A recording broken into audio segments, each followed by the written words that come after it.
Buenísimo, buenísimo. Un episodio más aquí en Gritones Podcast. Susana, gustazo de tenerte. Gracias. ¿Cómo te va? Gracias a ti por contar conmigo para esta experiencia. Bien, nosotros aquí en España las 4 de la tarde, Ok, con frío. ok, con frito. Oye, algo está pasando con España. Estoy dejando que fluya esta relación que estoy teniendo con cada vez más españoles. Lo platicábamos antes de empezar a grabar. Susana, me da mucho gusto.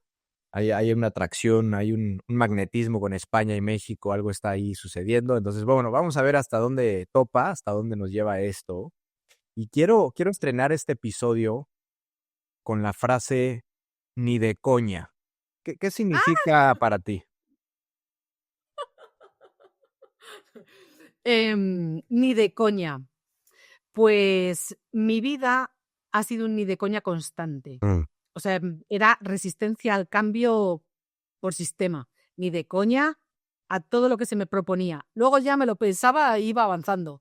Pero el ni de coña viene muy arraigado por mi mentora Rosa Montaña, que lo que me hizo en una de sus formaciones fue ponerme, las dos somos de Valladolid, y me puso en la Plaza Mayor de nuestra ciudad, donde nos conoce la gente, tal, Sí. a vender en la calle. Y yo le dije, ni de coña. Porque yo a todo lo que me proponía le decía ni de coña, ¿no? Porque yo quería cambiar un poco mi forma de vida, ahora entraremos más en mi historia, Sí. em, pero a todo era no por sistema, era ni de coña. Ahora ahí, el ni de coña en aquel momento era negativo, ahora como luego veremos, el ni de coña se ha ido transformando en positivo. Me encanta, me encanta. Y algo que me interesa mucho que me cuentes, y vamos a ir llegando hacia allá, es que eres una doctora de formación, eres médico de formación, y te has metido a un mundo de las ventas, a un mundo de desarrollo personal, a un mundo en donde para los médicos, pues no es común, ¿no? Es este mundo estructurado, hay una carrera muy difícil, muy tediosa, de muchos años, la especialidad. Y bueno, dicho por Rosa, que sé que es tu mentora, Rosa, que también es médico de formación, pues que en la carrera no les enseñan de ventas, ni de administración, ni de manejo de negocio. Entonces tú has roto también ese paradigma. Uf, es que eso es un melonazo, un melón que abrir así, muy grande. Em, si nos centramos en la titulitis, ¿vale? Yo soy médico de formación, tengo 2 especialidades, soy médico de familia y radióloga, 2. Y luego yo soy, como como nos llamamos los médicos muchas veces, cursillista crónica, nos formamos en todo, porque somos gente bueno, yo me considero una persona muy proactiva, que siempre estoy en busca de mejorar yo como profesional y de qué manera ayudar mucho más a mis pacientes, ¿vale? Entonces, yo siempre estoy en la búsqueda constante y soy una inconformista crónica. Entonces siempre busco más, más, más. Pero es verdad que en España, no sé en México cómo funciona, a los médicos nos han maltratado bastante, con contratos precarios, Mm. con maltrato de horas de guardia sin. Ahora estamos un poco revolucionados de nuevo porque quieren cambiar el estatuto marco y siguen maltratándonos en las condiciones laborales. Mm. Y la mentalidad que nos han metido un poco de esas creencias del caminito recto. Hay que siempre, o sea, tu camino es, haces la carrera de medicina, terminas, haces una especialidad y tu camino es hacia la plaza fija. Nosotros Okey. no tenemos mentalidad de emprendimiento, es plaza fija. Funcionarios para toda la vida. No sé si tú entiendes ese término de funcionario, de que Sí. tú adquieres una plaza pública y ya te quedas ahí para toda la vida. Sí, sí, sí, la entiendo. Es como el Y caminito. fíjate que sin entrar en competencia México-España de quién está peor en términos del sistema público de salud o de sanidad, como le llaman en España, no estamos muy lejos en el tema del maltrato hacia los doctores. O sea, aquí en México debo decirte que quien ha contenido el problema de acceso a la salud o servicios de salud de primer nivel de atención, entiéndase, consultas básicas de primer contacto de medicina general en México han sido las farmacias, ¿no? Y estas farmacias que hoy tienen un consultorio puerta con puerta, Y la verdad es que lo pusieron para poder seguir vendiendo ciertos medicamentos que requieren prescripción o requieren una receta.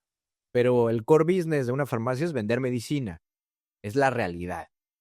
Pero también la insuficiencia del sistema público ha hecho que hoy estas farmacias, porque hay muchas farmacias y diferentes cadenas, atiendan en promedio 10 millones de personas al mes.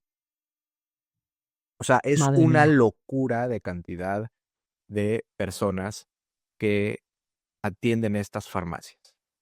Y al final, pues es esta carencia de acceso a servicios de salud, pues la gente tiene que acudir a estos lugares. Y estos lugares, debo decirlo, pues no atienden muy bien a los propios médicos. O sea, los contratos que tienen los médicos ahí, las condiciones laborales que tienen los médicos ahí, porque si no encuentran una plaza fija en el gobierno o en el sistema público, pues muchas veces terminan estos consultorios de farmacia con condiciones precarias para un médico y termina siendo más caro llevar a tu perro al veterinario que yendo a pagar, imagínate, la preparación de años de un médico dentro de estos consultorios, que algunos son gratis o cuestan nada, cuestan $1. Imagínate, entonces Ahí estamos. ahí está un poquito la ¿Sabes similitud. qué pasa? Que nos metieron en la cabeza esto de que el médico es vocacional, y que que nuestros servicios tienen que ser gratuitos per se. Con lo cual, esta mentalidad Ah, de escasez que tenemos es brutal. Y no nos damos cuenta de que yo les digo siempre, vale, sí, yo puedo hacer gratis muchas cosas, he hecho gratis muchas cosas y no tengo ningún problema. O sea, cuando alguien necesita ayuda, necesita ayuda. Pero nosotros tenemos que vivir, es nuestra profesión. Nosotros 100%. tenemos que vivir, que comer, que disfrutar igual que el resto. ¿Por qué nosotros no podemos cobrar por nuestros servicios? Yo, que trabajo ahora en la medicina privada y que tengo mi propia clínica, me cuesta a veces que mis propios compañeros me deriven pacientes porque dicen, no, es que no tiene para pagarte, no, es que no va a poder ir. Y yo siempre les digo lo mismo, ¿qué móvil tiene? ¿Dónde se va de vacaciones? ¿No puede pagar por salud? ¿En serio? Ahí, Pero nosotros tenemos muy arraigado el tema de la sanidad pública y encima la tenemos arraigada como que es gratis, que no es gratis porque la pagamos con nuestros impuestos, correcto. ¿vale? Pero tenemos al médico cuando queremos, como queremos, en el momento que queremos y a nuestra merced. Has dicho un tema central, Susana, un tema central. Nada es gratis, definitivamente nada es gratis en la vida, 1. 2, yo digo que la salud no es para todos. ¿Cómo? ¿Cómo dices eso? Sí, la salud no es para todos. Es para quien está dispuesto a pagar el precio. Y no económicamente hablando en muchas ocasiones. Es, tengo que hacer algo distinto. O sea, si tengo dinero para pagar cigarros, cervezas y una pantalla de plasma en mi casa, lo que tú decías del móvil, es, oye, no le estás dando valor a lo más preciado que un ser humano tiene, que es su salud, porque sin salud no tienes nada. Esa es la realidad. Seas emprendedor, empresario, trabajes para alguien más, seas ama de casa, trabajes en el campo, hagas lo que hagas con tu vida, tengas la historia que tengas, sin salud no tienes nada y la gente no lo valora y menos valora a el equipo médico o los trabajadores de la salud que han dedicado años y años de estudio y de actualización constante para ayudarte y acompañarte en ese viaje tan importante que es recuperar tu salud. Tal cual. Tú sabes que la medicina china pagan a los médicos por que el paciente no enferme. Cuando el paciente enferma, ya no estaba haciendo bien su trabajo. Y sin embargo, en los países occidentales, en España, la educación sanitaria es hacia el tomar la pastilla para curarme. No tenemos la cultura de la prevención y del qué yo puedo hacer. Yo muchas veces a mis pacientes les digo, ¿qué estás haciendo tú por ese dolor? ¿Qué estás haciendo tú por esa lesión? ¿Qué estás haciendo tú por no engordar? ¿Qué estás haciendo tú por estar mejor? ¿Por tu salud mental estar mejor? No lo que tú me digas, no lo que yo te diga, no. Yo te acompaño, te asesoro, te aconsejo. Pero el que lo tienes que hacer eres tú y el que tienes que pasar a la acción para cuidarte eres tú. Y la prevención es una cosa que a mí siempre me ha encantado, la prevención primaria, pero al final le damos como un disco rayado todo el rato. Cuídate, haz ejercicio, come saludable. O sea, es como un disco rayado que la gente no entiende, ¿no? Entonces es, no, yo me voy al hotel, por ejemplo, me pongo morado a comida y luego dame la pastilla para el colesterol o dame la pastilla para la diabetes. no tenemos esa conciencia de salud como tal, de salud Mm. en todo su conjunto. Y es algo que ¿Cuáles está son, cambiando en los últimos años, pero cuesta mucho. cuáles son tus raíces? ¿Cómo lo vinculas, pues, con esta gran carrera que tienes en la medicina, Susana? ¿Desde dónde comenzó tus principales o primeras memorias de tu infancia que vinculas con la salud y con lo que haces? Pues eso me lo han preguntado muchas veces en otras entrevistas y la verdad es que no tengo una respuesta muy acérrima de estas de decir, no, lo mío era vocacional, yo quería hacer, o sea, siempre lo digo a Rosa, yo de esos 3 años quería ser médico, mi hija pequeña, por ejemplo, con 16 años tiene claro que quiere ser médico. Yo no tenía claro eso realmente, de hecho yo de pequeña creo que quería ser profesora, era lo que jugaba cuando era pequeña, pero siempre tenía esa de ayudar a los demás, ¿vale? Y cuando yo acabé la educación secundaria, una de las opciones que tenía para hacer donde yo vivía era medicina. Entré de casualidad porque no me llegaba la nota para entrar en el momento correcto, sino que entré un poco después y dije, bueno, pues esto va a ser mi destino. Y la verdad es que luego me enganchó, me enganchó. ¿Creciste en Valladolid? Sí, ¿Tus todo, o sea, papás crecí, o sea, yo tus papás, médicos, algún tipo de relación? nadie, nadie médicos. Mira, ayer le decía a una compañera mía que lo primero que hice cuando entré en medicina fue aprender a poner inyectables porque mi madre tenía migrañas. Mm. Cada X tiempo le daban migrañas. Entonces, siempre tenía que ir, dice, a ver, cuando hagas medicina, hija, si aprendes a poner inyecciones para que no tenga que irme Oye, al hospital. debo preguntarte algo que ahorita se me viene a la cabeza y no sé si es una joda para los médicos. Y lo voy a decir desde 2 perspectivas. La perspectiva en México es muy común, en donde mucha gente termina estudiando lo que le dicen los papás, ¿no? Oye, debes ser abogado porque hay un despacho en la casa o en la familia, o tienes que heredar este negocio y tienes que prepararte en esta carrera, o tienes que ser médico para que nos cures, para dejar de estar pagando a los médicos y tener un médico en casa que nos inyecte y que nos recete y que, ¿no? Ese es, ¿no? Una corriente. La otra corriente, pues, idealmente es vocación y te gusta, hacer lo que haces. Pero en tu caso, di la verdad, ¿fue sí vocación personal? Entiendo que no hubo una influencia, a lo mejor necesaria de casa, pero no es una joda de decir: "Ahora soy el médico de toda mi familia y me hablan a todas horas y me hablan todos los días".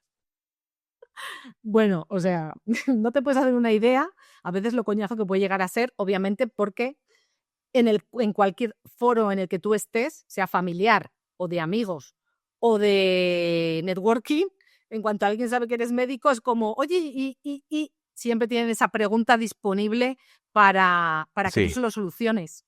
Y yo muchas veces digo, pues sí, vale, pero llámame en horario laboral. Yo muchas veces, yo cuando antes tenía unas vecinas con piscina comunitaria, y cuando llegaba a la piscina siempre estaban, oye, y esto, oye, y esto, ¿y qué puedo hacer con esto? Y les digo, mirad, mi número de teléfono es este, me llamáis de 8 a 3. Digo, pero ahora vamos a desconectar un poco. No, pero bueno, bromas aparte, es verdad que es una jodienda, o sea, tú le llamas joda, pero es que es una jodienda.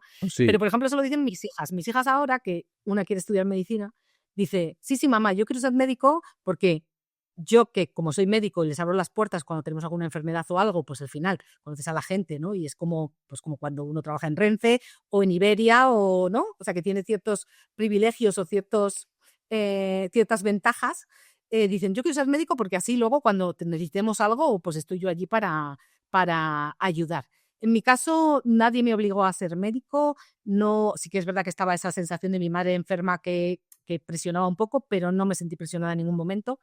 Y fue un Mm. poco, no casualidad, porque yo tenía claro que quería algo relacionado con la salud, pero sí aparecí ahí en septiembre por casualidad. Un médico también que llegué a entrevistar en Gritones, justo me decía que, eh, y me hizo un poco de risa, la verdad, que cuando iba con sus hijos, él en el coche, de repente pasaba una ambulancia, inmediatamente uno de sus hijos le decía: "Papá, ¿ya te vas?". O sea, ya relacionaban inmediatamente que pasaba una ambulancia y papá se iba a ir de casa o los iba a dejar en el restaurante porque papá se dedicaba a curar, se dedicaba a emergencias. Pero constantemente la gente se acerca a los médicos, pues sí, cuando se siente muy mal y a deshoras, ¿no? o también los médicos parece que no tienen derecho a tener vacaciones. O sea, ¿cuántas veces en vacaciones te pueden reclamar, Susana, decir, oye, Susana, te estuve buscando? Oye, carajo, estoy de vacaciones. No, pues no, el médico no tiene derecho a irse de vacaciones, siempre tiene que estar disponible y con el celular a la mano. Total. Y además eso en la sanidad pública está integrado como necesidades del servicio, que eso sucede en la realidad, que de repente tú tienes tus vacaciones, pero por necesidades del servicio, porque no hay personal o porque no tal, se anulan las vacaciones por el artículo 33. Pero esto que dices del médico de sus hijos es muy gracioso y es muy irónico, porque mis hijas, cuando yo eran pequeñas, siempre decían, ¿tú qué quieres ser de mayor? Y decían, médico no, porque mi madre está todo el día trabajando y todo el día con el ordenador. Y ahora Y una sin de ellas embargo dices que ahora, quiere ser médico. sí, por eso. Y ella era la que más decía que no quería porque yo estaba todo el día trabajando. Pero Eh. luego cuando ha empezado, así se ha hecho mayor y ha empezado a valorar la cultura del esfuerzo, ver hasta dónde yo he llegado, todo lo que he luchado por avanzar y por ellas, pues ha dicho, mamá, esto va a ser que me gusta a mí. Y cuando ella alguna vez al Órale. hospital conmigo porque han tenido que sacar sangre por algún problema que haya tenido, me dice, mamá, me veo perfectamente aquí, o sea, yo quiero estar aquí. Dice, si es urgencias, mejor.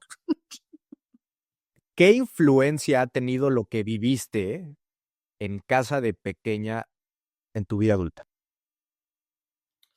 Uf, pues todo. Y eso ha sido un choque de realidad importante, ¿eh? El tema de las creencias limitantes. Dame Wow. un par de ejemplos. Dame un par de ejemplos. El miedo al juicio, al qué dirán, el miedo al fracaso y el ni de coña. O Y el sea, no soy suficiente. cuando crecías, realmente fue algo que te impidió poder atreverte a hacer cosas antes por el qué dirán, por puta si la riego, si fracaso, el a lo mejor no recibir el mismo reconocimiento o aceptación de parte de mis padres o de la familia, no les puedo fallar. ¿Eso cruzaba por tu Total. cabeza? Pero todo y más, todo y más. Sobre todo más que al fallar a mi familia, era el fallar a los demás. O sea, porque a mí me han metido a fuego eso de los demás son mejores, no somos suficientes. Yo creo que, o sea, era el fallar a los demás. Y además es que cuando yo siempre he sido proactiva y siempre de hacer. Pero si realmente lo que hacía recibía una validación negativa, fas, de un día. Qué cosas, Susana, dejaste de hacer? Porque a pesar de que a ti te apasionaba, a pesar de que a ti te llenaba, no tenías la validación de alguien más. Puede ser papá, mamá, círculo social, lo que sea. ¿Qué cosas dejaste de hacer o renunciaste porque dijiste, no, no le gusta Pues a... renunciar, no he renunciado a nada. Siempre he hecho lo que he querido, pero siempre con muchísimo más esfuerzo y frenándome mucho. Podría haber llegado mucho más de donde estoy. Que no estoy, o sea, que yo estoy bien, ¿eh? O sea, me siento satisfecha con el trayecto, ¿no? Pero podría haber, mm, profesionalmente, podría haber ascendido mucho más a nivel público. Pero bueno, yo creo que no era mi camino. Mm, o sea, te frenaste en esa carrera en el sistema de sanidad en donde estabas. Entiendo que tenías una plaza fija, ¿no? Ahí en... Te empiezo a contar esa historia es muy interesante. Dime, dime más, cuéntame. Vale, entonces, lo que te contaba antes era de que el camino recto era la plaza fija, ¿no? De hecho, en el libro ahora hablaremos, que voy a sacar, lo llamo la puta plaza fija, Ok. porque el camino recto era conseguir una plaza fija. Nos habían vendido la historia, los médicos nos lo han vendido muy bien. Era, haces la carrera, haces la especialidad, bregas un poco con contratos precarios y enseguida tienes la plaza fija, ¿vale? Pero resulta que eso en mi caso no llegaba nunca.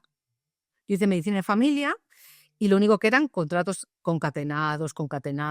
O sea, yo estuve, para que te hagas una idea, 20 años eventual, Ok. ¿vale?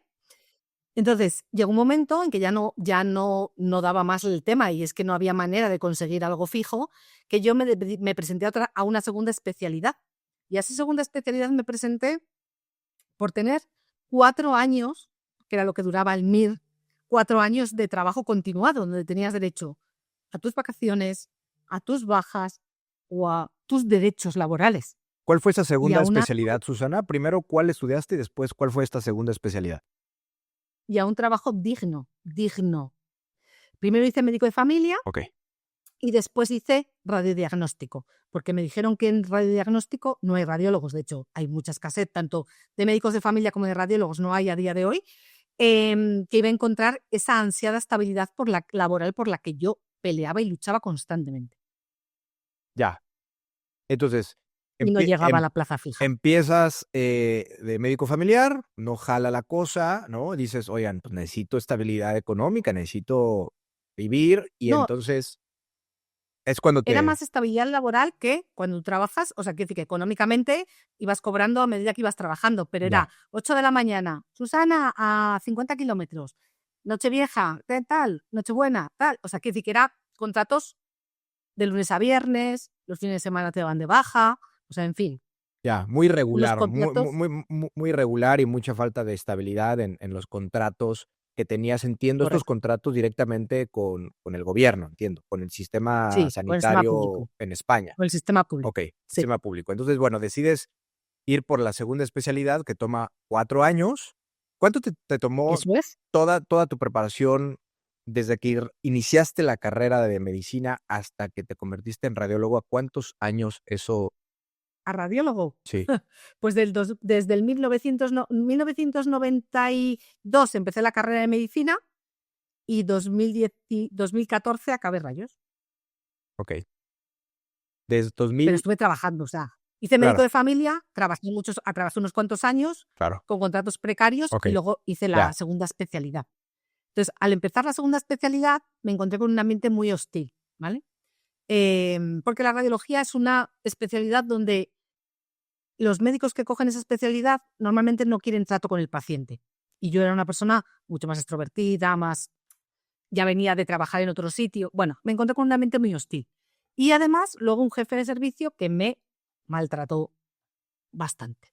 Y uf, me terminó de bajar mi autoestima hasta el inframundo, como yo lo llamo. uf, uf. Ahora, quiero ahí abordar 2 temas muy importantes. El primero, ¿qué paradigmas descubriste en la carrera de medicina y en las especialidades? Cosas que aprendiste en el aula de clase o con los profesores, que después, en la realidad, tú comprobaste que no eran ciertas. Uy, eso no. Porque, a ver, a mí me parece que el sistema educativo, pues eso, como antes hablábamos de no entrar en política o en tal, el sistema educativo tiene mucho que mejorar, ¿vale? Y el sistema de formación de médicos residentes tiene mucho que mejorar. Entonces, partiendo de la base que desde mi perspectiva tiene mucho que mejorar, pues realmente yo siempre digo lo mismo y siempre les digo lo mismo a los estudiantes o a los residentes que acaban de empezar. Yo cuando me presenté por primera vez en el servicio de urgencias, después de empecé familia, me presenté por primera vez en el servicio de urgencias y vi a un paciente con una saturación por debajo de 80, pues yo lo único que hice fue salir y gritar y buscar una persona, un adjunto que llamamos nosotros, que es un médico con experiencia y que te supervisa, ¿no? Eso no te lo enseñan en la carrera. Ahora los nuevos programas son un poco más prácticos, pero en nuestra época era mucho teoría, teoría, teoría, teoría, teoría, teoría, Mm, y luego bajar a tierra, sí. pues Y ahora, el segundo tema que quería abordar contigo de todo esto que estamos platicando es los residentes. Hace alrededor de 4 o 5 años, Susana, vi un documental en México acerca del bullying tan cabrón hacia los residentes. Una locura, o sea, yo no podía creer lo que estaba viendo en ese documental en México, de la explotación, del bullying de la cantidad de incluso personas que se quitan la vida en ese proceso, de lo duro que es, de cómo los tratan. O sea, a ese nivel llegaba el documental. Yo sé que recibiste bullying, yo sé que ahorita lo mencionabas, ¿no? Cómo te trataron ya en tu segunda especialidad. ¿Cuál es tu perspectiva de esta situación y si realmente este documental que yo vi en México se asimila al bullying que puede existir en un país como España? A ver, yo, como soy de otra generación, esto de clasificarlo de bullying me cuesta un poco. Claro, no Porque, en fin, al existía final, esa palabra realmente sí antes. es bullying, maltrato, pero existe tanto a nivel residente como a nivel médicos adjuntos. En los hospitales, por ejemplo, existe una figura, en mi caso, que es el jefe de servicio, que tiene el poder por sí mismo. No valen méritos, no vale nada, solo vale que le caigas bien, le caigas mal, que tenga su misma forma de ver las cosas o que, o sea, ahí hay, y luego en cuestión de residentes, es verdad que cada vez más tienen menos formación, pero porque al final se entra en una rueda de la rata, como yo digo. Los médicos adjuntos están quemados, dejan de formar porque además no tienes ningún valor añadido. El hecho de que tú formes a los profesionales, van a pagar lo mismo al que trabaja poco que al que trabaja mucho. No hay, no hay, no hay ninguna motivación ni ningún. Y entonces todo el mundo está quemado en el sistema público, y entonces ahí se mantienen. Mm, Ahora, por ejemplo, va a haber manifestaciones porque el sistema van a cambiar una ley, un estatuto marco que tenemos nosotros que regula a los médicos en el sistema público, y todavía el maltrato es aún mayor.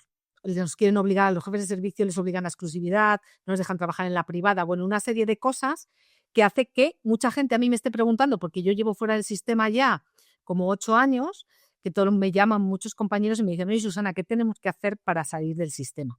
mm. Y yo les digo: ¿estás dispuesto a pagar el precio que conlleva tener un trabajo por tu cuenta o ser tu propio jefe? Mi respuesta es sí, pero la gente no está preparada para ese salto. Mm, mm.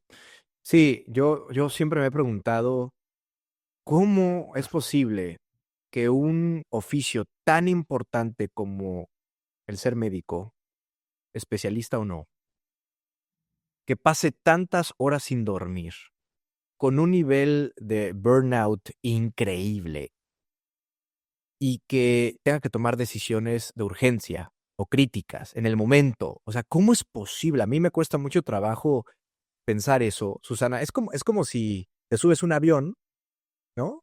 Vas a viajar a donde sea y te enteras que los pilotos llevan 24 horas sin dormir. Puta, yo no me subo ni de loco, y el Pero no tema lo sabes. y el tema de la salud me Tú parece te que es muy subes, similar. pero tú te subes a ese avión, no lo sabes. Es Y correcto. la gente no sabe que el médico que la está atendiendo lleva 24 horas sin dormir. ¿Cuál es tu opinión en relación a esto? O sea, ¿por qué esta dinámica de que no duerma el médico o esté con una acumulación de trabajo brutal y que todavía se le pida tomar decisiones atinadas y precisas? Pues yo creo que aquí influyen muchos factores, pero uno de los factores más importantes es nuestra mentalidad. Nos han programado mentalmente para funcionar así y no sabemos hacerlo de otra forma. Y encima nos sentimos bien pagados, que es mentira, Mm, porque si tú desglosas el sueldo de un médico con las horas que le echa al trabajo, no sale ni a 20 euros la hora. mm. Pero si tú miras el contante de lo que cobras todos los meses, hay muchos compañeros míos que dicen que se sienten bien pagados. Y yo, ¿perdona?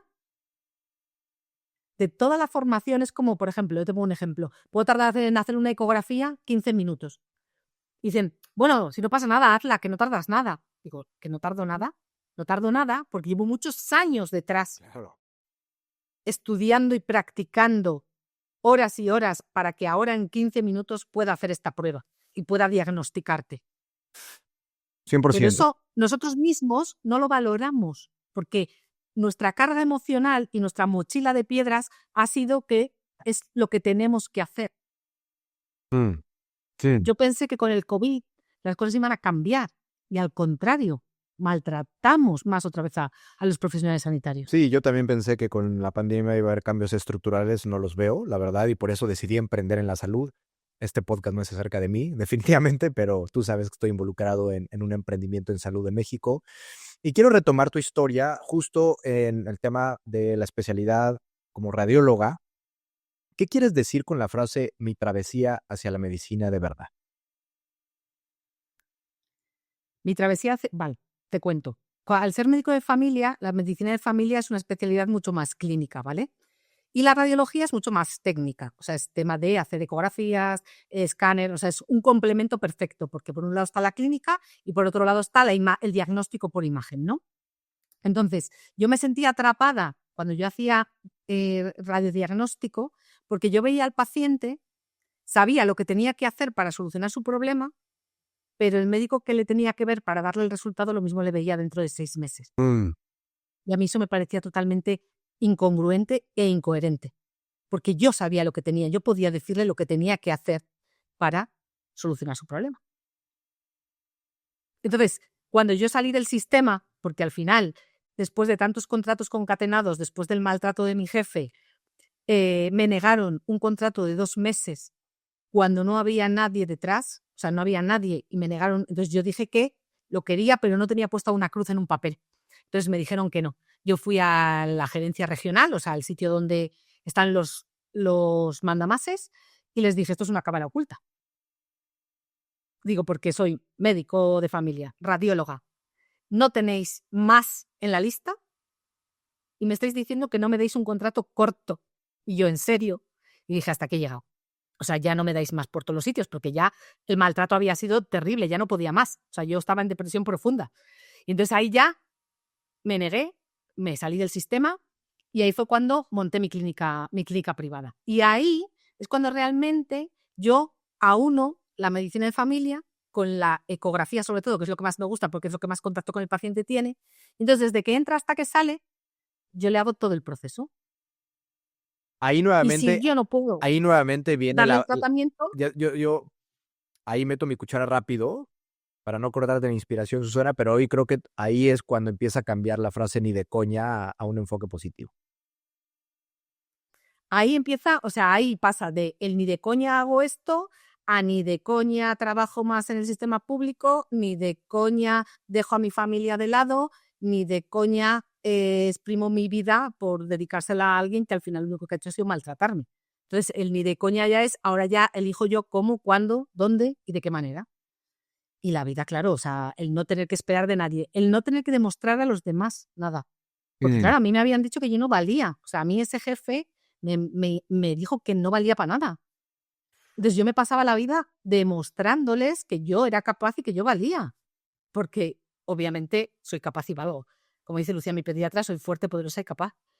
Pero, pero hasta llegar a eso, yo estaba ahí en el inframundo, me sentía que no valía para nada. Con 2 especialidades. Qué locura. ¿Qué tan difícil fue dejar la plaza fija? ¡Buf! Pero nada más dejar la plaza fija, sino cómo llegué después de 20 años a conseguir la puta plaza fija. Porque después de estar yo bregando todo el día, porque a pesar de que yo me había salido del sistema, yo seguía presentándome a las oposiciones porque al final en mi creencia estaba que el sistema público era como el destino, cómo iba a soltar, no terminaba yo de soltarle del todo, ¿sabes? Y entonces a mi marido, es diabético, le falló el riñón ya y entonces le hacían un trasplante. El día que ingresa mi marido en el hospital, me tengo que elegir la plaza fija. ¿Qué significa eso? Que a mí la plaza fija en aquel momento me la traía al fresco. Elegí la plaza, o sea, yo fui a elegir la plaza fija, la tuve en excedencia durante un tiempo y al final renuncié a ella. Porque ya no se identificaba conmigo, ya no tenía el valor que tenía que tener. Ya con 50, es verdad que tener una plaza fija aquí en España es como, ya tienes una plaza fija y ya te puedes echar a dormir, porque ya cobras todos los meses, o sea, ya puedes hacer lo que quieras, ¿no? Es como, ya no te echan, además, es muy difícil echarte, aunque hagas mal las cosas. Es muy difícil. Pero ya no se identificaba conmigo. Me ofrecieron volver era de médico de familia, pero ya no se identificaba conmigo. Entonces, soltar esa plaza fija para mí fue una liberación. ¿Cómo qué fuerte? ¿Hay algo ahí que siempre has pensado que es el destino final y luchas por ello, y luchas por ello, y luchas por ello, y cuando llega y lo tienes en las manos dices: "Puta, pero esto no soy yo. Esto no es lo que me hace feliz, o no me llena, o no me genera plenitud o realización personal", y que después de años y años de luchar por eso, tengas el coraje de soltarlo. Qué Por ahí bonito. hay una frase que dices: "Nadie dijo que fuera fácil, pero insistí, persistí y nunca desistí. Gracias a Es ello, una de mis ahora tengo lo que quería". ¿A qué te refieres? esa es una de mis frases favoritas porque, yo siempre he sido muy resiliente y he insistido, e insistido, e insistido. A pesar de que, querían, esconderme, yo siempre he tenido la capacidad de levantarme, y aunque me levantaba un poco solo, no salía del todo, no salía del todo, pero siempre acababa saliendo, ¿vale? Entonces siempre empezaba, yo soy muy de iniciar cosas, ¿no? Entonces siempre empezaba otra cosa, otra cosa, otra cosa, hasta que, hace 2 años, todo esto que cuentas de soltar, lo estoy plasmando en el libro, ¿vale? Que se llama Del miedo al fracaso al miedo al éxito, donde cuento un poco toda esta trayectoria y todo por lo que he tenido que pasar, y ahora ya no tengo límites y no tengo frenos. ¿Qué entiendes, Susana, qué entiendes por resiliencia? Pues el persistir a pesar de todo y de todos, ¿Y de dónde a pesar de todo y de de todos. dónde jalabas energía, agallas? ¿De dónde sacabas esa fuerza? Muy buena pregunta, porque no lo sé. Porque yo siempre tenía una energía de estar en el inframundo y decir, pero bueno, ¿y si hago esto? Yo creo que, y si tiro por aquí a ver qué tal, y si siempre tenía esa, porque yo a veces digo, ahora por ejemplo que estoy terminando el libro que ya va a salir en breve, digo, pero ¿por qué me meten estos berenjenales? Porque cuando estoy en ese proceso de creación y en ese proceso de sacarlo, pues claro, hay un estrés, unos nervios, un agobio previo, ¿no? Ese miedo, ¿no? Que tienes ahí. Y digo, pero ¿por qué? ¿Qué necesidad tengo yo de meterme en estos berenjenales? Pero como me decía hoy una amiga, esa eres tú, Susana. Si no, no serías tú. Tienes Sí. que estar en ebullición. Ahorita dices algo que me parece súper interesante. El otro día le platicaba a mi esposa que estoy terminando de generar un producto que estoy por lanzar, porque después de años y años de emprendimiento, horas y horas entrevistando gente como tú en Gritones, me doy cuenta del poder de las historias. Me doy cuenta que es sanador y me doy cuenta que es muy valioso. Y ella me decía: "¿Pero qué vas a enseñar?", ¿no? O sea, como que mi esposa esperaba que yo tuviera ya clarísima la ecuación, ¿no? De A más B más C igual a, ¿no? Y haz esto y ya con eso va a estar del otro lado. Y la realidad, Susana, es un poquito ligado a lo que dices de, a ver, no sé de dónde la saco, pero acciono, pero comienzo, pero lo intento, persisto, en fin, aunque no sepas todas las respuestas. En mi caso, ya cuando una persona se atreve a contar su historia, ya va de gane. Ya va a la mitad del camino para resolver o para percatarse qué cosas tiene que mejorar o qué cosas tiene que cambiar, o aceptar sus luces y sus sombras para seguir adelante y evitar el fracaso y conseguir el éxito. Pues ya vas de gane. O sea, ya solo el hecho de contar tu historia, Susana, requiere coraje, requiere la valentía de decir: "Puta, pues así soy y me maltrataron y me equivoqué y soy malo en esto, pero no soy tan malo en esto otro y tal". Y me parece que es parte del viaje del ser humano, ¿no? Eso para mí es ser humano. No sabes qué impulso me dan esas palabras, porque ahora mismo me encuentro con un síndrome de la impostora brutal, porque digo, ¿a quién le va a interesar esto que le cuento yo? Pero yo, cuando quito mi síndrome de la impostora y la dejo aquí al lado, digo, vamos a ver, solo con que a una persona le llegue alguno de los mensajes, ya es importante, Totalmente.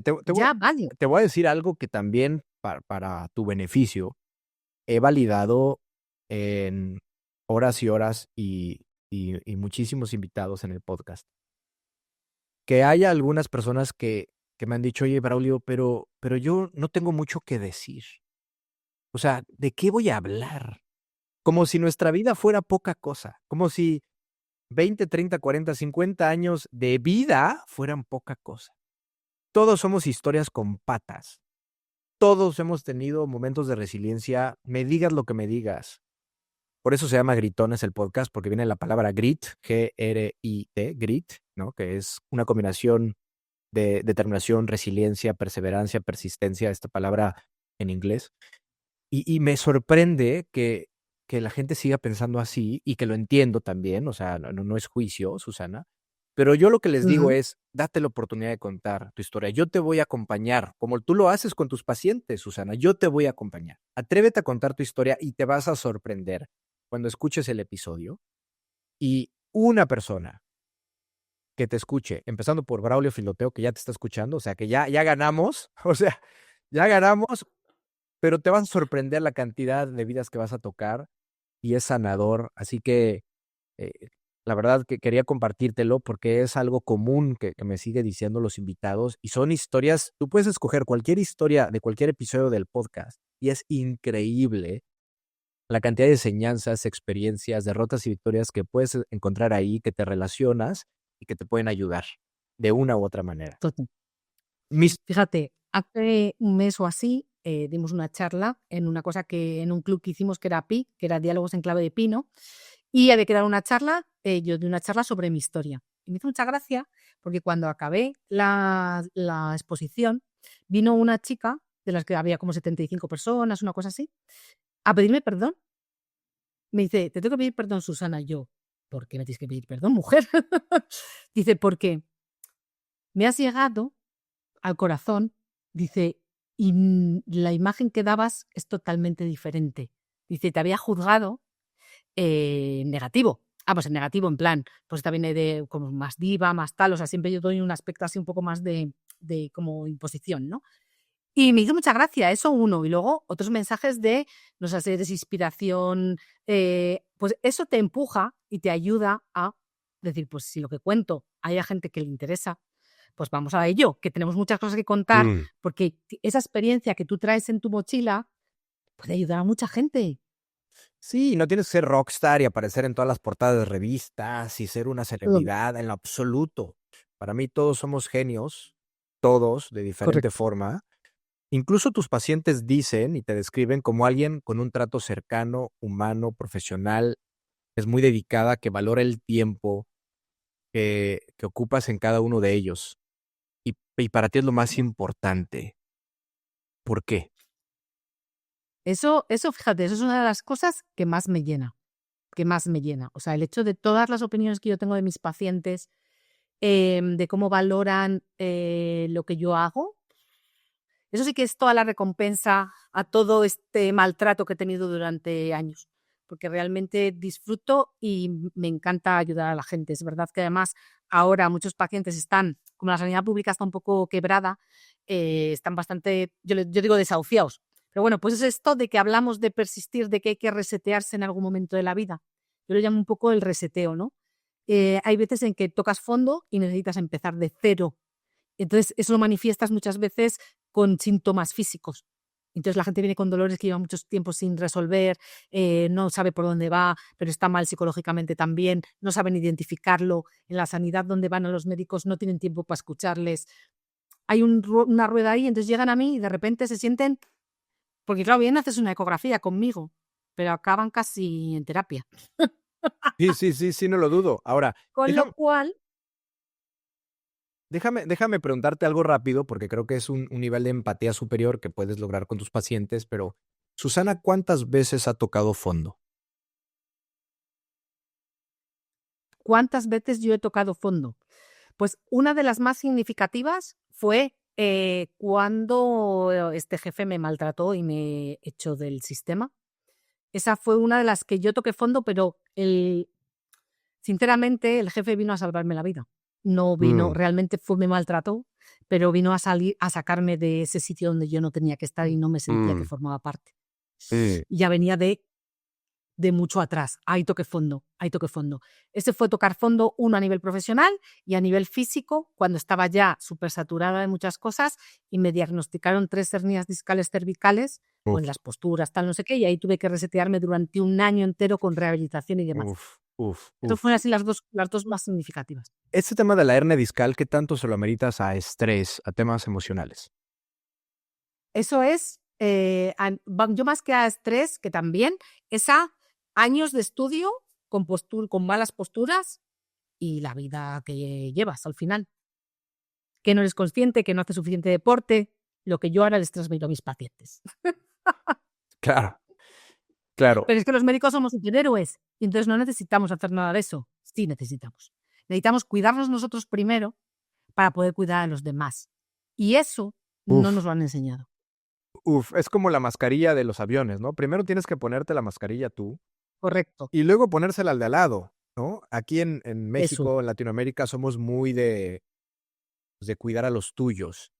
Y yo le digo a la gente, ¿cómo diablos pretendes cuidar a los tuyos si no te cuidas a ti primero? O sea, ¿qué condiciones tienes tú? ¿Cuál es tu estado de salud hoy para que tú puedas cuidar mejor a tus hijos, a tus nietos o a quien se te dé la gana? O sea, y de hecho el eslogan de Accesalud, que es mi startup en salud, es primero tu vida, primero tú. ¿Cómo estás tú? ¿No? ¿Cuándo fue la última vez que te revisaste? Porque estarás de acuerdo que la gente acude a los doctores cuando se siente mal, cuando le duele Eso algo, es. cuando no debería ser así, cuando tendría que Eso existir es. ese acompañamiento constante y periódico, de decir, a ver, es como los autos, ¿no? Cada cuánto llevas tu coche al servicio o a que le hagan cambio de aceite o pues cada cierto tiempo, porque si no, pues ese coche va a valer madres y eventualmente va a dejar de funcionar. Mi eslogan es: tu salud es nuestro pulso. Ahora, hablando de humanidad, quiero hablar de humanidad contigo, Susana, porque es una característica muy especial de Pulso, que es tu clínica en España, la humanidad. Y déjame conectarlo con algo que yo como emprendedor recientemente me preguntan, ¿cuál es tu diferenciador? ¿Cuál es tu propuesta única de valor? ¿No? Es algo que es como muy común en el ecosistema y es la clásica pregunta que te puede hacer Guau. desde un inversionista y te puede ser alguien que se crea muy chucho cuerero, muy conocedor de los emprendimientos. ¿Cuál es tu diferenciador? Y, Pues y, y, y, y, y ahí voy contigo porque fíjate que nosotros de una encuesta de salida que hemos hecho con miles de atenciones en Accesalud, el atributo más importante, ahorita te voy a decir cuál es, difiere de lo que nosotros arrancamos como pilares fundamentales, que era tiempo y dinero. O sea, la gente no tiene tiempo y, puta, en México puedes esperar meses y meses para recibir un diagnóstico y un tratamiento, meses, ¿no? Pues ya es demasiado tarde. Y dinero, o sea, el gasto de bolsillo de los mexicanos es increíblemente alto en relación a su salud. O sea, es mucha lana lo que la gente tiene que pagar y bueno, pues repito, está quebrado el sistema, es insuficiente. Entonces nosotros con eso en mente iniciamos, pero lo que menos valora la gente hoy para nosotros es tiempo y dinero, lo que más valora es el trato humano como atributo principal. otro melón. Yo empecé, valor diferencial, pues como una cosa complicada, complicada. Cuando, cuando piensas desde el principio que esa diferenciación entre pública y privada, que la privada aquí se considera como un poco a veces como mala, ¿no? Desde el punto de vista público, pues diferenciarte era difícil. Yo empecé con humanizar la tecnología y la gente me decía, no se puede humanizar la tecnología. Digo, sí, se puede humanizar la tecnología, igual que ahora en temas de inteligencia artificial acabaremos humanizando la tecnología. No es lo mismo, obviamente, pero una de las cosas que yo cuento es el tema de, como dice mi amiga Alba, comunicación horizontal. Yo no soy Dios y no soy un médico Dios. Yo soy un médico que estoy aquí para ofrecerte las diferentes opciones que tienes para mejorar tu salud. Pero yo lo que hago es ponerte varias opciones en el camino. Tú decides como paciente lo que tú quieres hacer con tu salud. Yo te voy a decir, si yo fuera yo, o si fuera para mi hija, o si fuera para mi madre, o si fuera para, haría esto. Pero yo no soy Dios, ni tengo toda la verdad en mis manos. Sí, ni te voy a, Yo ni, ni tengo te voy a, todo ni te voy a curar tocándote con un chasquido. yo tengo todo el conocimiento de muchos años, toda la experiencia que la voy a poner a tu servicio. Y yo, una de las cosas de las que siempre me he ocupado es de tener muchísima información de lo que hay en el mercado para decir, mira, la última técnica es esta, que te puedes hacer aquí. Aquí no se hace esto o aquí sí, pero esta técnica es mínimamente invasiva, tiene mejores resultados, tú. Entonces yo le doy las diferentes opciones que tiene sobre la mesa. Eso no es muy común. Entonces, y la comunicación es de tú a tú, no de tú a tú. O sea, no Sí, vertical, sino sí, horizontal. Ese término me en donde encantó. está el médico en el pedestal, ¿no? Y entonces Eso es. está con su bata blanca y a ver, tienes que hacer esto y lo otro y tal, y son intocables, y entonces tienes que hacerle caso a rajatabla. Y bueno, a ver, los médicos también se pueden equivocar, o sea, ojo, ¿no? O sea, Somos a personas. ver, ojo, ¿no? Somos personas. Entonces, eso que tú dices es poder tener una conexión mucho más horizontal y directa. Fíjate que en Access Salud, te pongo un ejemplo muy rápido, decidimos eliminar el escritorio dentro del consultorio. No hay Bien. escritorio, no hay barrera física entre el médico y el paciente. Es una salita en donde el paciente está cómodamente sentado y está de tú a tú al mismo nivel. Hablando de humanidad, Susana, obviamente no puedes comparar la preparación de un médico contra alguien que va ahí a que pues, lo orientes y que lo ayudes, pero entendiendo esa parte de toda la preparación tan importante que tiene un médico y los años de estudio, pero a ver, somos seres humanos y la comunicación va a fluir 1000 veces mejor si estamos de manera horizontal, sin barreras físicas, que teniendo este organigrama de decir, bueno, el médico, ¿no? El sabedor, el que tocando, ¿no? Su mano, El todopoderoso. exacto, tocando su bata blanca ya me voy a curar y ya voy a salir adelante, ¿no? Hay cosas que hay que hacer como paciente, ¿estás de acuerdo? Aunque a veces, yo siempre digo, por ejemplo, yo, a gente que trasplanta órganos, o sea, hay determinados médicos que hacen virguerías que yo me Mm. quito el sombrero y digo, madre mía, o sea, quiero decir que sí me siento pequeñita con respecto a ellos. Pero bueno, cada uno en su especialidad, pero lo importante es la cercanía y el estar ahí. O sea, quiero decir que es que esa es nuestra función, ahí es donde está realmente nuestra Sí, vocación, sí, sí. Hablas en pero no en el que tenga que ser gratis. no, no, no, no, no, no, no, totalmente. O sea, ahí que quede clarísimo. eh, y es algo que yo creo que no solo a los médicos, sino en general a las personas les cuesta trabajo valorarse. Les cuesta trabajo decir, yo valgo incluso mucho más que dinero. Y, y tenemos años y años de experiencia en esta tierra con diferentes perfiles, con diferentes anécdotas, pero tan solo eso, si lo sabes vender correctamente, y por eso sé que tú como médico te has preparado y le has entrado al tema de ventas y de seminarios y de cursos y talleres, que seguramente te ven medio raro algunos médicos y dicen, ¿no? ¿Qué le pasa a Susana? ¿Qué le picó? Este, pero Pero lo importante es lo ven aprenderte a raro, venderte bien, ¿no? pero que lo ven raro los médicos, pero también lo ven raro cuando ve algún networking de empresarios o de emprendedores que haya un médico, el resto también lo ve raro, porque dice, ¿un médico? ¿Qué pintas aquí? Y yo, ¿perdón? O Sí. sea, ¿Por qué crees que pasa eso? pues por el concepto social que existe del médico. O sea, al final el médico está acostumbrado a que el paciente le compre, ¿no? Entonces, tú entras a la consulta, vas al médico al que te toque en la sanidad pública o eliges el médico al que quieres ir, ¿no? Pero entonces ese médico se hace un prestigio donde al final el paciente llega a ti, no tú vas a buscar al paciente. Pero ¿cuántas dosis de realidad les ha pasado a muchos médicos que han montado su propia consulta y de repente dicen, no, si yo en la pública tenía 6 meses de lista de espera y cuando ha salido a la calle no tenía pacientes? Hay que salir a vender. Digo, pues resulta que no tenías tú la lista de espera, la tenía el sistema.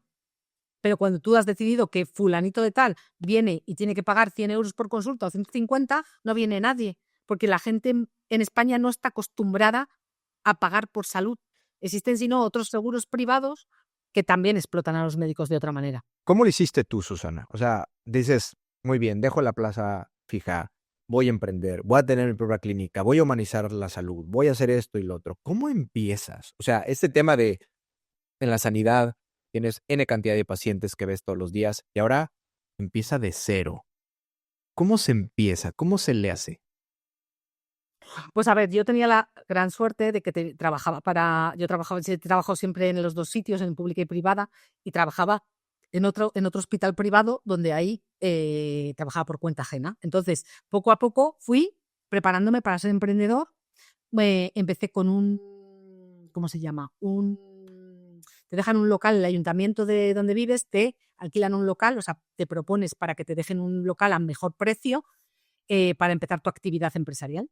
Y ahí empecé, en un vivero de empresas, que no me salía el nombre, que llamamos aquí vivero de empresas. O sea, es una serie de locales donde te lo alquilan a un precio más económico para que puedas emprender. Y ahí empecé a formarme en ventas, a formarme en marketing, pues todo lo que un emprendedor tiene que hacer, que es formarse en todas las áreas, en finanzas, pues para poder funcionar. Y luego, poco a poco, se terminó el periodo del vivero de empresas y me monté a lo de donde vivo yo. Y bueno, pues ahí seguimos bregando. Quiero decir que esto no es tan fácil como parece, pero Sí. bueno, es muy gratificante. Yo disfruto muchísimo en mi consulta, porque no tengo a nadie que pedir perdón, ni disculpas, ni nada. Soy yo la No que tienes decido nadie que te maltrate. correcto, correcto. En- Y elijo a mis pacientes también, que es lo que dice Rosa, ¿no? Que al final, háblame de eso, es muy importante. Háblame de eso. bueno, pues al final tú siempre atraes esto es como los 5 amigos que tienes a tu alrededor son un poco los que te definen, ¿no? Pues en los pacientes pasa igual. Al final tú tienes un perfil que es el que más empatiza, el paciente que más empatiza contigo. Pero también es verdad que vas filtrando un poco el qué pacientes ver y qué pacientes no ver. Por eso yo me niego a ver compañías privadas porque al final sigue siendo la misma mentalidad y la gente se piensa que viene por privado y no es privado, o sea, es por compañía, es otra historia. Entonces, bueno, pues ahí intento seleccionar un poco los pacientes. Eso tiene su parte buena y su parte mala. Su parte buena es que es mucho más fácil hacer tu trabajo bien y tienes mejores resultados, pero es mucho más difícil porque cuesta mucho más eh, traer pacientes. Mm. En la página web de tu clínica hablas en una parte de paz interior. Y fíjate que un maestro llamado Alfonso Ruiz Soto, que te recomiendo por ahí, búscalo. Alfonso Ruiz Soto es un mexicano que, aparte de ser un gran maestro, es un gran comunicador. Es una locura, de los mejores comunicadores que yo conozco. Y él dice que la paz no es necesaria, es indispensable. Ah, vale. Pensé que, o sea, me había quedado de repente así. Buah, eso no sé cómo decírtelo, o sea, a veces me siento como muy hierbas cuando hablo de este tema, ¿no? Pero cuando al final conseguí comprarme un poco a mí misma, ver que no tenía que depender de los demás, que no tenía que demostrar nada a nadie, que no tenía que tener expectativas, que todo dependía de mí y que nadie te hacía daño si tú no querías o si tú no lo permitías. Cuando trabajé todo aquello y fue muy duro, de repente el nudo en el estómago que yo llevaba con él 20 años desapareció. Y fíjate que si llegó mi paz, que no sabía en aquel momento que yo pensaba buscar un producto para vender, no encontraba nada porque ya no tenía que hacer nada para nadie. O sea, ya todo lo que hiciera era para mí, pero ya no tenía que demostrar nada a nadie que yo tenía que hacer esto y que tal, ¿no? Entonces o sea, es que no te lo puedo explicar, no te lo podría explicar con palabras lo que se siente. Y desde entonces, o sea, lo que es que un problema antes eh, estuviera en mi cabeza durante un mes, ahora le dedico a lo mejor 2, 3 horas. Obviamente, la mentalidad para mí es lo más importante.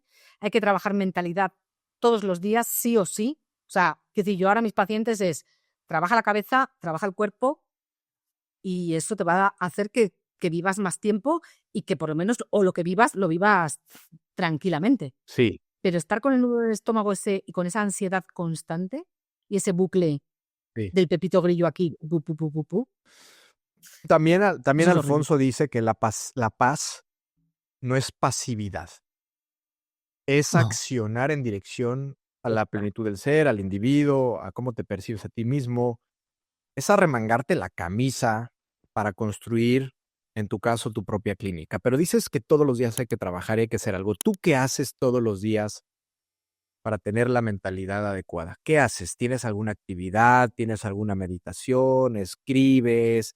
¿Le das mucho espacio a libros, podcasts, mentores? Sí. Todo lo que has dicho, creo que lo hago todo. Todo. Y más. Así, Y más. cuando haces un examen de opción múltiple, ya sabes que al final y es todas las anteriores, ahí tachaste, todas las anteriores. Total. Pues mira, ahora me he propuesto leer 2 libros cada mes, ¿vale? El que estoy leyendo ahora es Desbloquea un millón de Borja Tuve y el de Visila Bococo, de una historia que contar. Esos 2 son con los que estoy ahora, ¿vale? Y la verdad es que todo te habla desde la positividad, o sea, desde hacer todas las cosas desde el bien. Ya. O sea, y desde el, pues eso, trabajar la cabeza, que no todo es negativo, que siempre a veces vemos que no te contesta alguien y dices es que no quiere nada contigo, no tal, cómo relacionarte con el mundo, cómo seleccionar a la gente, a los contactos, cómo nutrirles, cómo cuidarles para generar contactos luego positivos y que todo eso te lleve a más a más. Con Rosa estamos trabajando mentalidad constantemente. La escritura del libro ha sido un poco escritura terapéutica para sanar. Yo todavía con el tema hierbas no he terminado de entrar del todo, pero también abrimos a la visión integral un poco. Meditación no medito, pero sí que hago deporte, cuido mi alimentación, que antes no lo hacía de la misma manera. Y este año ha sido decidir autocuidado, tanto en cabeza como en mente. Y hay que ser coherente con tus pacientes, ¿no? Claro, Lo que transmites y lo que les recomiendas, hacerlo tú. por Pero vamos, supuesto. yo tengo muy claro que invertir cada día en mentalidad es una de las cosas que, que mejor te puede hacer para prevenir envejecimiento. Además, toda esta preparación te ha llevado a hablar en público en relación a desarrollar las habilidades de comunicación y el uso de la inteligencia artificial con otros médicos. Platícame de eso. En mi inconformismo crónico, yo siempre voy a más a más. Siempre voy a más a más. Entonces, en cuanto salió, cuando descubrí ChatGPT en el 2022, para mí fue una revolución auténtica. Porque para mí fue en aquel momento cuando empecé ese community manager que siempre buscaba y nunca encontraba. Porque siempre tenía que darle yo los textos, el trabajo, tal, no sé qué. Entonces, de repente, me entendía, pensaba como yo, decía las cosas como yo quería que los dijera. O sea, no podía hacer nada más que eso. Entonces, estoy con el tema de la inteligencia artificial a tope y damos formación a médicos, tanto de mentalidad como de ecografía, como de inteligencia artificial. ¿En qué crees que principalmente te ha ayudado la inteligencia artificial como médico? Como médico, bueno, pues mira, a nivel de ecografía hay una serie de programas y serie ya de softwares que hace que determinados, por ejemplo, nódulos tiroideos o nódulos de mama, ya les clasifica y te los clasifica la inteligencia artificial, con lo cual te ahorra muchísimo flujo de trabajo. A la hora del emprendimiento, en cuestión de redes sociales, en cuestión de hacer presentaciones y trabajos científicos mucho más rápidos, a la hora de aprender a escribir, de enseñarte cosas, de aprender todo mucho más rápido, es ahorro de tiempo, ahorro de tiempo. No sé si sea del todo cierto, con el disclaimer correspondiente, pero ahorita que decías community manager y ver cómo puedo comunicar lo que quiero publicar o que me oriente, por ahí escuché que los fundadores de ChatGPT realmente crearon esto porque ya estaban cansados de los abogados, ¿no? Los abogados muchas veces, que a lo mejor algunos médicos, ¿no? Saben tanto que te pueden marear con facilidad y te pueden decir N cantidad de cosas y tú no sabes, o sea, tú no sabes realmente si es cierto o no es cierto ¿no? Entonces, el como quitarles ese control y ese poder a los abogados de decir: "No, pues es esto y te va a costar tanto y tal", y tú no tienes ni idea. Es más, lenguaje que utilizan médicos y abogados, creo que por ahí lo mencioné con Rosa Montaña, se creen muy, muy exquisitos y muy sofisticados y no entiendes ni madres. Yo digo, lo que tienes que hacer es comunicarte de forma que todo el mundo te entienda. Entonces, por ahí creo que los Que fundadores lo de entiendo ChatGPT dijeron: "No necesitamos ya depender de abogados, vamos a crear algo que nos solucione esto". total, pero, o sea, es que hay que explicar las cosas a la gente como en su lenguaje. Sí, Nosotros entre médicos podemos hablar con tecnicismos, pero no al lugar. Quiero decir que tú tienes que, la gente, el paciente no entiende el que le digas, yo qué sé, es un glioblastoma multiforme, porque, pues vale, sí. es Eso, decir, eso pasa un tumor muy seguido, cerebral. muy común. O sea, yo hay veces que tengo que lidiar con abogados, o también médicos, obviamente les digo, no te entiendo. O sea, háblame en español, no te entiendo, ¿no? Y hasta se ofenden, ¿no? Dicen, ¿cómo? Pues es que, pues sí, pues tú crees que te entiendo, pero no te entiendo. O sea, háblame en palabras coloquiales, en palabras que pues la gente te entienda. Y lo que dices, ¿no? Un poquito la comunicación mucho más horizontal. A mí me encanta bajar a tierra los conceptos, tanto para los pacientes como para los profesionales cuando les formo. Estoy harta de cursos tediosos, de PowerPoints eternos, donde solo te cuentan teoría, teoría, teoría, teoría, y no estamos para perder el tiempo ya. Quiero decir que vamos a lo que tenemos que ir. ¿Qué tenemos que aprender? ¿A hacer ecografía? Pues se hacía así, así, así. Vamos a practicarlo. Pero no, ala, y anatomía y no sé qué, cuando ahora tenemos todos los recursos en todos los sitios. A mí me encanta si son 3 horas de formación, 3 horas de práctica, lo bajamos a tierra, pasamos a la acción y nos Mm, olvidamos de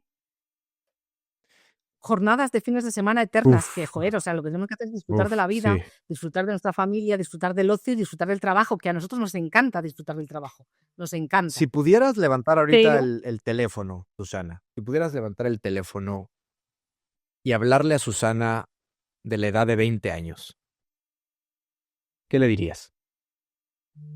uf, no, a la de 20 años, no sé si la diría que hiciera medicina. Bueno, ahí ya estaba haciendo medicina, ya no tiene solución. Ahí ya lo estaba haciendo. Que no me dejara influenciar tanto por el que dirán, y que me rodeara de gente que me impulsara, no que me frenara. Mm. Vamos a ir cerrando la conversación. Ha sido una delicia, Susana, contar tu historia. Yo cierro con unas preguntas rápidas. Y hablando de inteligencia artificial, le doy juego a la inteligencia artificial. Le permito a ChatGPT que te haga una pregunta.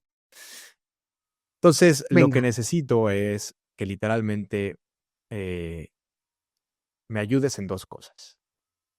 La primera, que elijas con qué estilo te gustaría que la inteligencia artificial te hiciera una pregunta.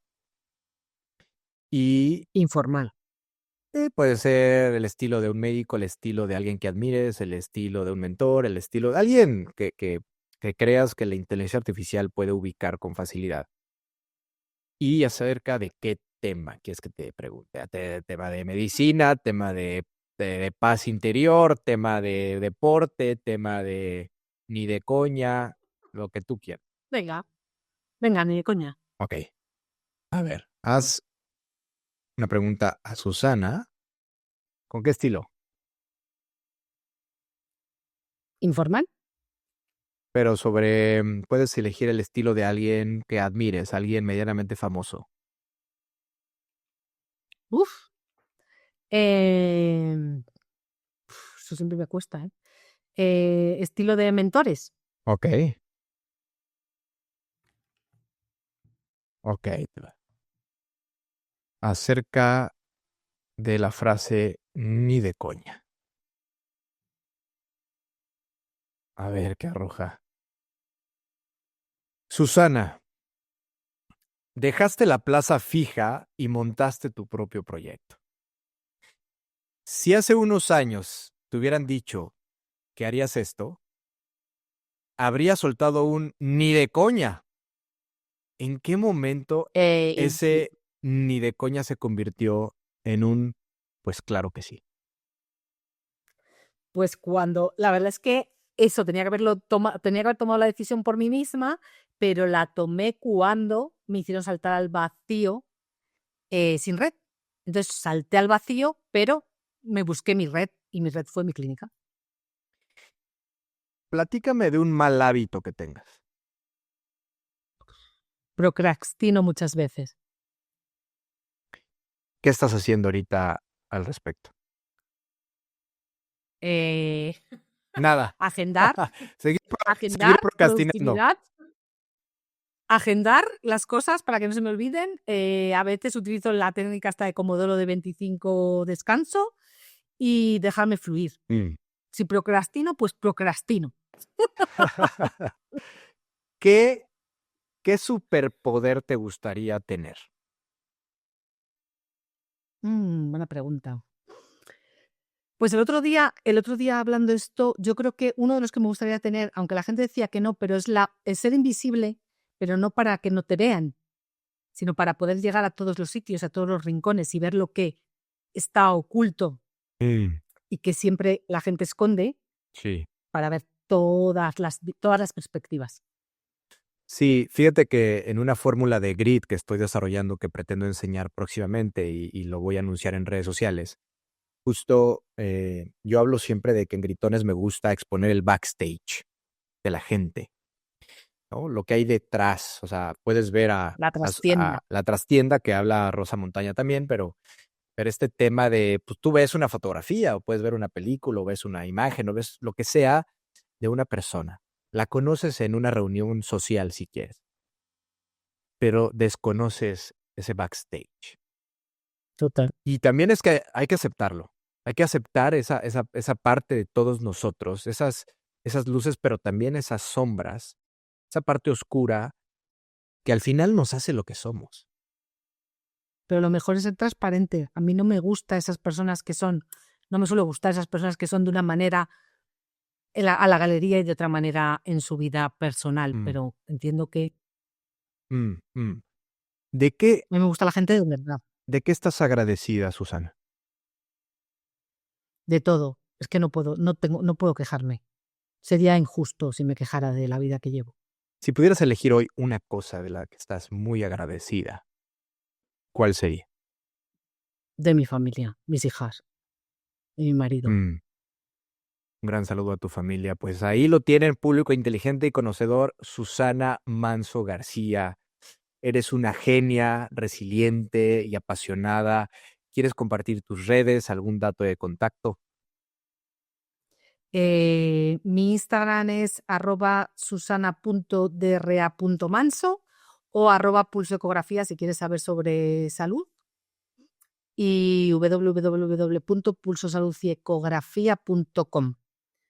Y lo que necesiten a nivel de salud. Hacemos consultas online y consultas de todo tipo. Ah, fantástico. Algo que quieras Primeras gritarle, opiniones. algo que quieras gritarle al mundo. Que la gente viva, que deje de sobrevivir, que la vida es una y que nos morimos. Es un boleto que todos tenemos comprado, definitivamente. ¿Quieres decir algo más? Que muchísimas gracias por esta oportunidad, que México y España están más cerca cada día, que nos veremos pronto físicamente allí, Mm, estoy segura. seguro. Lo he visualizado Ole, y que nada, que muchísimas gracias. bravo. Bravo, Susana. Bien, hasta el siguiente episodio. Chao, chao. Adiós.